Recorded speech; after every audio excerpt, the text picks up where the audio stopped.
नमस्कार दोस्तों, मैं सुशील आप सभी का कंपटीशन फाइटर पे स्वागत करता हूं। कल हम लोग इंग्लिश का फर्स्ट पार्ट अपलोड किए थे जिसमें हम लोगों ने सेंटेंस तक चर्चा किया था। सेंटेंस में हमने देखा था कि सेंटेंस जैसे हम एक-एक चीज़ देखे थे, तो उसमें से लास्ट में जब हम पहुंचे थे सेंटेंस, देखिए सेंटेंस को हिंदी में वाक्य कहा जाता है। वाक्य और वाक्य जो होता है ये ग्रुप ऑफ वर्ड होता है। ग्रुप ऑफ वर्ड्स, शब्दों का समूह। एक ऐसा समूह होता है जिसकी कोई खास मीनिंग होता है, जिसका एक कंप्लीट सेंस होता है। जैसे यहाँ पर देखिए सेंटेंस जो होता है, लैटिन वर्ड में एक सेंटेंसिया सेंटेंसिया नामक एक वर्ड होता है, सेंटेंसिया। तो यहाँ से ये वर्ड निकला हुआ है जिसका मतलब होता है ओपिनियन। यहाँ पर इसका मतलब क्या होता है? ओपिनियन होता है। ओपिनियन का मतलब होता है विचार। जब कोई भी व्यक्ति कुछ बोलता है तो वह अपने जो विचार रखता है वह वाक्यों में रखता है, कुछ न कुछ वाक्यों का सहारा लेता है। तो सेंटेंस क्या होता है? शब्द, कोई एक शब्द होता है, गो, कम या यू हैव अ कार। तो यहाँ पर क्या है? शब्दों, देखिए एक शब्द है गो, जाओ, फुल स्टॉप लगा दिया। तो एक शब्द, एक पूरा जो एक वर्ड है, ये पूरा एक वाक्य का काम कर रहा है, एक सेंटेंस का काम कर रहा है। कम, मैंने किसी को बोला कम यानी कि आओ, यानी कि इधर आओ। तो यहाँ पर ये कम भले ही एक वर्ड है लेकिन ये पूरा एक सेंटेंस का काम कर रहा है। इसी तरह से शब्दों का समूह, एक से ज्यादा शब्द होंगे, उनका कोई कंप्लीट सेंस निकलेगा तो ये भी एक वाक्य होगा। जैसे यू हैव अ कार, तुम्हारे पास एक कार है, तो ये पूरा पूरा एकदम कंप्लीट इसका सेंस निकल रहा है, जिससे हम इसको सेंटेंस कहते हैं। तो सेंटेंस के बारे में कल देख चुके हैं। आज हम देखते हैं कि कोई भी अगर हमारे पास सेंटेंस होता है, ठीक, जिस कोई भी सेंटेंस होता है तो उस सेंटेंस के दो पार्ट होते हैं। एक उसमें होता है सब्जेक्ट, एक होता है प्रेडिकेट। सब्जेक्ट को हम लोग कहते हैं उद्देश्य। हिंदी में जब हम व्याकरण पढ़ते हैं तो वहां पर इसे उद्देश्य कहा जाता है, और यहाँ पर इसे विधेय कहा जाता है, विधेय। तो ये थोड़ा कंफ्यूजिंग हो सकता है, लेकिन सब्जेक्ट और प्रेडिकेट किसी भी वाक्य के ये दो भाग होते हैं। देखिए क्या होता है, मैं उसको समझा रहा हूँ। जैसे मैंने लिखा यहाँ पर, जैसे मैंने यहाँ लिख लिया Mohan is a good boy. अगर मैंने ऐसे लिखा कि मोहन एक अच्छा लड़का है, तो मैं जिस व्यक्ति की बात कर रहा हूँ, जैसे मैं किसकी बात कर रहा हूँ, मैं इस सेंटेंस में मोहन की बात कर रहा हूँ। तो जिस भी व्यक्ति के बारे में बात होती है उससे सब्जेक्ट कहा जाता है। और सब्जेक्ट के बारे में, सब्जेक्ट को छोड़कर बाकी जितनी बातें होती हैं, या हम कहें कि सब्जेक्ट के बारे में जितनी बातें कही जाती हैं, ये जो होता है ये प्रेडिकेट होता है। जैसे you can solve this problem, तुम इस समस्या को हल कर सकते हो। तो इस समस्या को हल कर सकता है कौन? हल कर सकता है तुम। तो यहाँ पर तुम जो है, जो किसी भी वाक्य में काम को करने वाला होता है, उसे हम लोग सब्जेक्ट कहते हैं। तो यहाँ पर बात तुम्हारे बारे में हो रही है तो ये हो जाएगा सब्जेक्ट। और सब्जेक्ट के बारे में जो जितनी बातें हो रही हैं, बाकी ये पूरी जितनी बातें हो रही हैं, इसको हम लोग कहते हैं प्रेडिकेट। ये हो जाता है प्रेडिकेट। तो किसी भी वाक्य के दो मुख्य भाग होते हैं। एक तो उस वाक्य का सब्जेक्ट होता है जो कि किसी भी वाक्य में काम को करने वाला होता है। जैसे मैं आपको अंग्रेजी पढ़ाता हूँ, तो मैं जो है पढ़ाने का काम मैं कर रहा, तो मैं ये सब्जेक्ट है। बाकी मैं को छोड़कर बाकी जितनी चीजें हैं, आपको अंग्रेजी पढ़ाता हूँ, आपको अंग्रेजी पढ़ाता हूँ, ये पूरा सब्जेक्ट के बारे में बात लिखी गई है, तो ये प्रेडिकेट हो जाता है। तो जो भी वाक्य में काम को करने वाला होता है, इसी को कर्ता भी कहते हैं, वह सब्जेक्ट होता है। और सब्जेक्ट के बारे में बाकी जो बातें लिखी जाती हैं उसे हम लोग प्रेडिकेट कहते हैं। जैसे कह दिए ही इज पुअर, वह गरीब है। तो यहाँ बात किसकी हो रही है? वह। तो वह क्या है? सब्जेक्ट है। वह के बारे में कौन सी बात हो रही है कि इज पुअर, गरीब है, तो ये जो हो जाएगा ये हो जाएगा प्रेडिकेट, इसे हम लोग प्रेडिकेट कहते हैं। तो अभी हम लोग छोटे छोटे सेंटेंस लेकर कर रहे हैं, उसके बाद हम बाद में इनको बड़े सेंटेंसेज में देखेंगे। तो सेंटेंस के मुख्य रूप से ये मुख्य दो भाग अभी मैं बता रहा हूँ, आगे और भी चर्चाएं होंगी, लेकिन अभी बेसिक चीजें हैं। अब यहाँ पर देखिए कोई भी जो सेंटेंस होता है उस सेंटेंस के मुख्य, देखिए कोई भी सेंटेंस है तो सेंटेंस को हम लोग कंस्ट्रक्शन के आधार पर, उसकी संरचना के आधार पर कि किस तरीके से उस सेंटेंस की रचना हुई है, किस तरीके से उसका निर्माण हुआ है, इसके बेस पर कोई भी सेंटेंस तीन तरह का होता है। सेंटेंस तीन तरीके होते हैं रचना के आधार पर, उसकी संरचना, उसका बेसिक स्ट्रक्चर क्या है।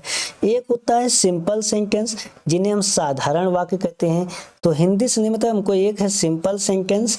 सिंपल सेंटेंस की खास बात ये होती है कि इसमें केवल एक फाइनाइट वर्ब होता है। आप कहोगे ये सर फाइनाइट वर्ब क्या है, तो फाइनाइट वर्ब की चर्चा भी हम देखेंगे कि क्या होता है फाइनाइट वर्ब, आगे हम इसको देखेंगे। जैसे मैंने कहा कि सुशील टीचेज यू इंग्लिश, सुशील आपको अंग्रेजी पढ़ाता है। तो यहाँ पर वर्ब जो है ये तो हो गया सब्जेक्ट, सुशील हो गया सब्जेक्ट, और पढ़ाता है टीचेज, ये जो पढ़ाता है यहाँ पर केवल एक वर्ब है। ये वर्ब जो सब्जेक्ट के तुरंत बाद यूज हुई है यही फाइनाइट वर्ब है। तो जहाँ पर केवल एक फाइनाइट वर्ब होता है, जहाँ पर केवल एक फाइनाइट वर्ब होता है वहां पर हम सिंपल सेंटेंस कहते हैं उसको। कंपाउंड सेंटेंस क्या होता है, जहां पर दो फाइनाइट होंगे, दो फाइनाइट वर्ब मिलेंगी आपको, इस तरह से दो वर्ब देखने को मिलेगी। आगे हम सेंटेंस में इसको देखेंगे। और कॉम्प्लेक्स सेंटेंस, इसमें भी दो फाइनाइट है, तो दो जरूरी नहीं है कि दो ही हो, दो से ज्यादा भी हो सकती है। ये मिनिमम की बात हो रही है कि कम से कम दो फाइनाइट वर्ब होंगे ही होंगे। तो यहाँ पर कम से कम दो फाइनाइट वर्ब हो, ये और इसमें भी कम से कम दो फाइनाइट हो, वो या तो कंपाउंड होगा या कॉम्प्लेक्स होगा। अब अगर दिमाग में ये आता है कि भाई दो फाइनाइट वर्ब या दो से ज्यादा फाइनाइट वर्ब हैं, तो कैसे हम डिसाइड करेंगे कि ये कंपाउंड है या कॉम्प्लेक्स है, तो ये क्लॉज के ऊपर होता है कि क्लॉज कौन सा है। अब क्लॉज क्या होता है इसकी चर्चा हम पहले आगे क्लॉज करेंगे, उसके बाद हम सेंटेंस को फिर से देखेंगे कि कैसे कैसे हम पहचानेंगे सेंटेंस को। तो पहले तो यहाँ पर देखिए वर्ब, वर्ब क्या होता है, वर्ब का मतलब होता है एक्शन वर्ड। एक्शन वर्ड, जो कोई भी हम एक्शन करते हैं अपने जीवन में, जैसे पढ़ाना भी एक एक्शन है, पढ़ना भी एक एक्शन है यानी किसी प्रकार का काम, लिखना भी एक एक्शन है, नाचना भी एक एक्शन है, खेलना भी एक एक्शन है, कूदना भी एक एक्शन है। किसी भी तरह का हम अगर एक्शन करते हैं, वर्क करते हैं, दैट इज कॉल्ड वर्ब। उसी को वर्ब कहा जाता है या उसी को क्रिया कहा जाता है हिंदी में। तो ये वर्ब या क्रिया एक ही चीज है। अब इस वर्ब को दो प्रकारों में बांटा गया है कि वर्ब एक होता है, देखिए कोई भी वर्ब है, कोई भी एक्शन हम कर रहे हैं तो ये सेंटेंस में दो तरह से इस्तेमाल होता है। एक होता है फाइनाइट वर्ब के आधार पर इस्तेमाल होता है और एक होता है इनफाइनाइट वर्ब की तरह इस्तेमाल होता है। तो वर्ब के प्रयोग के आधार पर, वर्ब का कहाँ कहाँ यूज हो रहा है सेंटेंस में, उसके आधार पर ये दो तरह के होते हैं। एक होता है फाइनाइट वर्ब, एक होता है इनफाइनाइट वर्ब। तो ये फाइनाइट वर्ब क्या है और इनफाइनाइट, देखो फाइनाइट, फाइनाइट का मतलब कोई चीज सीमित होना, फाइनाइट, और इनफाइनाइट का मतलब कोई चीज असीमित होना। तो फाइनाइट का मतलब वो लिमिट में हो, ऐसी वर्ब जो लिमिट में हो, सीमित हो, सीमित क्रिया इसको हम कह सकते हैं, सीमित क्रिया यानी कि ऐसी क्रिया जो लिमिट में हो। किसके लिमिट हो, सब्जेक्ट के और टेंस के लिमिट में हो। जैसे मैंने कहा कि आई टीच यू इंग्लिश, मैं तुम्हें अंग्रेजी पढ़ाता हूं। अगर यही किसी और के लिए बोला, शी टीचेज यू इंग्लिश, ऐसे बोल दिया। अगर मान लो यही बोल दिया कि I am teaching you English, तो अब इतने सेंटेंस में अगर देखा जाए तो यहाँ पर ये जो है ये है सब्जेक्ट, ये क्या है, ये है सब्जेक्ट। यहाँ पर आई टीच यू इंग्लिश, मैं तुम्हें अंग्रेजी पढ़ाता हूँ, इसका सब्जेक्ट आई है।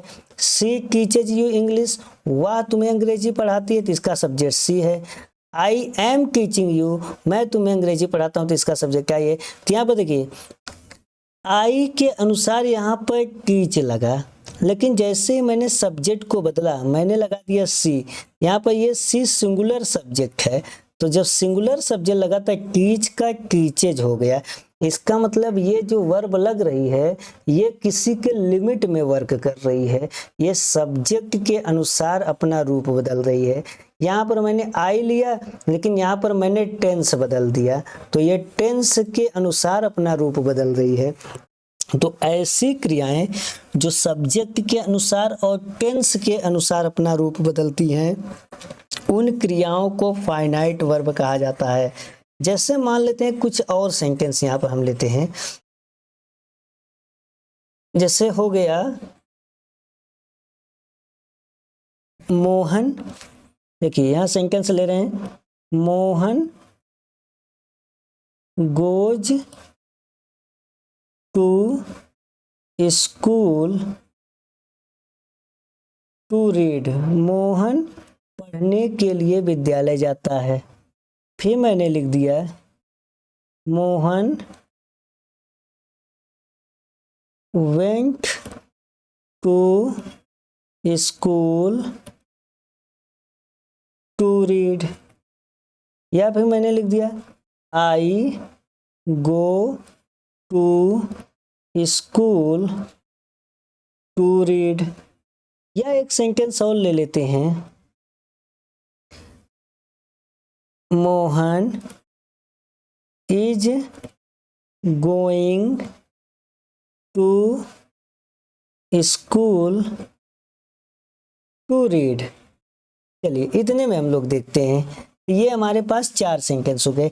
अब देखिए यहाँ पर मोहन, मोहन सब्जेक्ट है, क्योंकि मोहन यहाँ पे कह रहा है मोहन जाता है स्कूल पढ़ने के लिए, तो कौन स्कूल जाता है, मोहन जो स्कूल जाता है वो सब्जेक्ट हो गया। उसके बाद सब्जेक्ट के बाद बाकी जितनी बातें हैं मैंने बताया, इसको हम लोग प्रेडिकेट कहते हैं, ठीक है। इसमें जो मुख्य वर्ब है जाता है, तो मोहन के अनुसार और टेंस के अनुसार यहाँ पर वर्ब लगा गोज, लेकिन अभी मैंने देखिए सब्जेक्ट को मोहन ही रखा, लेकिन मैंने यहाँ पर वर्ब को वेंट कर दिया, गो का सेकंड फॉर्म वेंट लगा दिया। इसका मतलब यहाँ टेंस बदल गया, मोहन पढ़ने के लिए स्कूल गया, तो मोहन पढ़ने के लिए स्कूल गया, जब मैंने टेंस बदल दिया तो देखिए ये वर्ब बदल गई। तो या तो सब्जेक्ट के अनुसार वर्ब बदल रही है या तो टेंस के अनुसार बदल रही है। जैसे यहाँ पर मोहन की जगह पे मैंने सब्जेक्ट को आई ले लिया, टेंस में वही रखा, लेकिन फिर भी यहाँ पर सब्जेक्ट के अनुसार गोज का गो हो गया। तो ये वाली वर्ब जो है ये सब्जेक्ट के तुरंत बाद वाली वर्ब आप देख रहे हैं कि ये लगातार सब्जेक्ट और टेंस के अनुसार बदल रही है। यहाँ पर मैंने टेंस किया मोहन पढ़ स्कूल जा रहा है, तो यहाँ इज गोइंग हो गया। तो ये वर्ब जो है ये सब्जेक्ट और टेंस के अनुसार लगातार बदल रही है, यानी ऐसी वर्ब जो सब्जेक्ट और टेंस के अनुसार चलती है या उस पर डिपेंड करती है, उसके लिमिट में रहती है, इसे फाइनाइट वर्ब कहते हैं। और यहाँ पर एक वर्ब और यहाँ पर देखिए टू रीड बार बार इस्तेमाल हो रहा है। टू रीड यानी पढ़ने के लिए, इस वर्ब पर कोई फर्क नहीं पड़ रहा है या जिसकी तस पड़ी हुई है, तो इस वर्ब को हम लोग कहते हैं इनफाइनाइट वर्ब। इनफाइनाइट मतलब या नॉन फाइनाइट, जो सब्जेक्ट या टेंस के लिमिट में नहीं होती है, यानी ऐसे वर्ब जो सब्जेक्ट या टेंस के लिमिट में नहीं होती है। The verb that is not limited by the subject and tense of the sentence is called infinite verb. एक किनारे वर्ब लगी होगी जो सब्जेक्ट से हट के होगी, उस पर टेंस का या सब्जेक्ट का कोई प्रभाव ही नहीं पड़ेगा, तो उसको हम लोग इनफाइनाइट वर्ब कहेंगे। तो इस वर्ब को हम लोग इनफाइनाइट वर्ब कहते हैं। जैसे कह दिए द टूरिस्ट, टूरिस्ट का मतलब होता है यात्री, ठीक है। वेंट मतलब गए, टू दिल्ली, दिल्ली गए, टूरिस्ट दिल्ली गए, क्यों, टू सी देखने, क्या देखने, the red fort, the red fort यानी कि लाल किला देखने गए। आप यहाँ पे तो देखिए टूरिस्ट यानी कि यात्री, ये तो सब्जेक्ट हो गया क्योंकि कौन देखने जा रहा है, टूरिस्ट लोग देखने जा रहे हैं, तो ये सब्जेक्ट हो गया। सब्जेक्ट को छोड़कर बाकी जितनी बात होगी वह प्रेडिकेट होगा, सब्जेक्ट को छोड़कर जितनी बातें होंगी वह प्रेडिकेट होगा। अब इसमें सब्जेक्ट के तुरंत बाद आए वेंट, वेंट माने गए, तो ये सब्जेक्ट के अनुसार और टेंस के अनुसार ये वर्ब लगती है, तो ये हो जाएगी हमारी फाइनाइट वर्ब। इस वर्ब को हम लोग कहते हैं फाइनाइट वर्ब। लेकिन इसके साथ एक और वर्ब लिखा है देखने के लिए। अब कितना भी टेंस बदल लो, सब्जेक्ट बदल लो, लेकिन ये टू देखने के लिए हमेशा वही रहेगा, तो ये किसी के लिमिट में नहीं है, तो इसको कहेंगे इनफाइनाइट वर्ब, असीमित, किसी की सीमा में नहीं है, तो ये इनफाइनाइट वर्ब है। तो इस तरह से ये दो तरह की वर्ब होती है। फिर हमने कहा था सेंटेंस के प्रकार को समझने के लिए हमको जरूरी है कि हमको क्लॉज आना चाहिए। तो क्लॉज को हिंदी में कहते हैं उपवाक्य, क्लॉज को हिंदी में कहा जाता है उपवाक्य। उपवाक्य का मतलब क्या है, उपवाक्य का मतलब क्या है, इसको हम सबसे पहले समझते हैं। यानी कि वाक्य का एक छोटा सा भाग, ठीक है, अ ग्रुप ऑफ वर्ड, शब्दों का एक ऐसा समूह जिसका खुद का एक सब्जेक्ट हो और एक प्रेडिकेट हो, लेकिन ये पूरा वाक्य ना हो बल्कि वाक्य का एक छोटा सा भाग हो। जैसे कह दिए इफ यू कम हियर, यदि तुम यहाँ आओगे, आई शैल हेल्प यू, मैं तुम्हारी मदद करूंगा। यदि तुम यहाँ आओगे, इतना, यदि तुम यहाँ आओगे, तो एक सेंटेंस ये है, पूरा सेंटेंस तो ये है कि यदि तुम यहाँ आओगे तो मैं तुम्हारी मदद करूंगा, लेकिन सेंटेंस का एक छोटा सा भाग ये है, यदि तुम यहाँ आओगे, एक दूसरा भाग है मैं तुम्हारी मदद करूंगा। अब देखिए दो पार्ट हो गए, इसमें ये यू जो है, यू सब्जेक्ट है और कम हियर प्रेडिकेट है। यदि तुम यहाँ आओगे, तुम आओगे तो तुम सब्जेक्ट हो गया, सब्जेक्ट के बारे में क्या कह रहा है, यहाँ आओगे, जो बात कही जाती है उसको प्रेडिकेट कहते हैं। तो देखिए ये शब्दों का एक समूह है जिसमें एक सब्जेक्ट है और एक प्रेडिकेट है, वाक्य का एक छोटा सा भाग है, पूरा वाक्य नहीं है बल्कि वाक्य का एक छोटा सा भाग है, तो इसको हम लोग कहते हैं क्लॉज। इसको क्या कहते हैं, क्लॉज। उसी तरह से इस वाले पार्ट में भी देखिए, यहाँ मैं तुम्हारी मदद करूंगा, मैं, कौन मदद करेगा, मैं, तो मैं सब्जेक्ट हो गया, सब्जेक्ट के बारे में जो बात कही जा रही है ये प्रेडिकेट हो गया, और ये क्या है, ये भी पूरे वाक्य का सिर्फ इतना सा एक छोटा सा भाग है, खुद का सब्जेक्ट हो, प्रेडिकेट हो और वाक्य का केवल एक छोटा भाग हो, तो इसी को कहते हैं क्लॉज। तो यहाँ पर ये दो क्लॉज से इस तरह से ये बना हुआ है। तो अभी मुझे लगता है कि क्लॉज समझ में आया होगा, कुछ सेंटेंस लेकर आगे हम करेंगे। तो क्लॉज देखिए तीन प्रकार का होता है।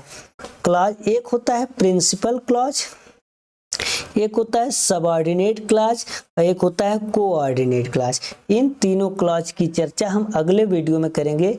अभी के लिए बस इतना है, लेकिन अभी क्लॉज में बहुत मज़ा आने वाला है, तो आप लोग बने रहिएगा। और अगर लेक्चर अच्छा लग रहा है तो अपने दोस्तों के साथ शेयर करिए, क्योंकि अब क्लासेज आगे बढ़ चुकी हैं, इसमें मुख्य बिंदु आने वाले हैं, तो क्लॉज से ही चीज़ें इंपॉर्टेंट हो जाती हैं। और वीडियो देखने के लिए आप सभी का बहुत बहुत धन्यवाद।